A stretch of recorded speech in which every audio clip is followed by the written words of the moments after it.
Good day sir, I'm Adrian Bayani, B-Scream 3K. Here's my some statements about similarities and differences of Republic Act 9344, Juvenile Justice and Welfare Act, and United States Juvenile Justice and Delinquency Prevention Act. My number one sir is focus on rehabilitations. Both laws prioritize rehabilitations over punishment for juvenile offenders. Ito sir ay yung bawat isang batas sir is nagpo-focus sila sa punishment than the rehabilitation, because they have a second chance to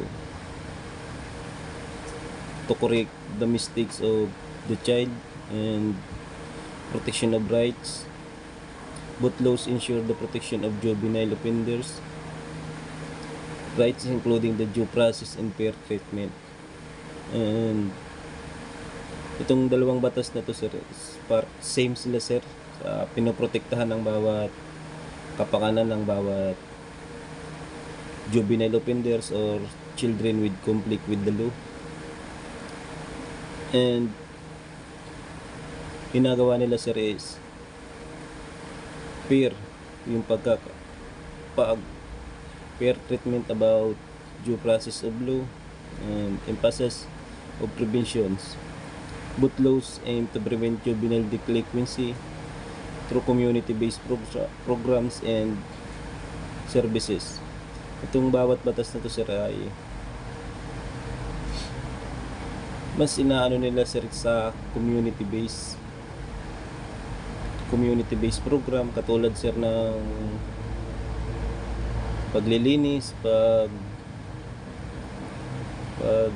clean and green ng mga offenders sir, and separation from adult to offenders. And both laws requires to separate facilities and procedure for juvenile offenders. And number 5, consideration of age and maturity. Both laws consider the age of maturity of juvenile offender in determining appropriate consequences.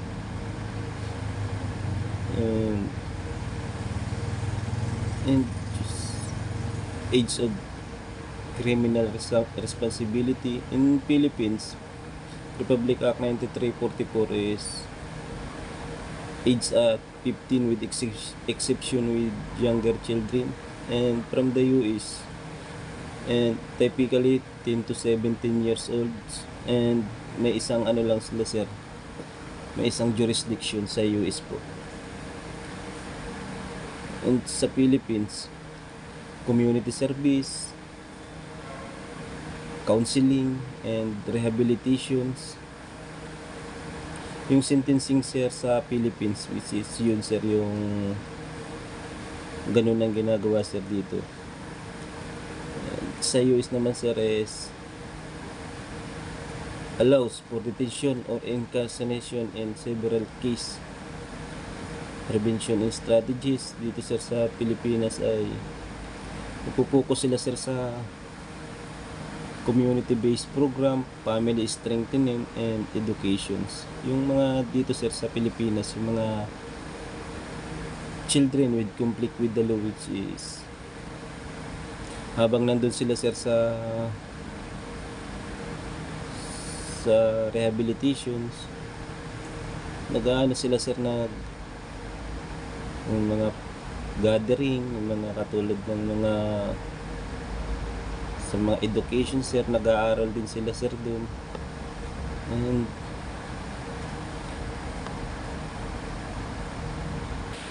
And dito po sir sa Pilipinas, may 4 po na key provisions ng Republic Act 9344, which is child-friendly procedures, ensure that human treatment and speedy trials. And number 2 sir is diversion programs, offers community service, counseling and rehabilitations, and family strengthening, provide support service for family, juvenile justice committee.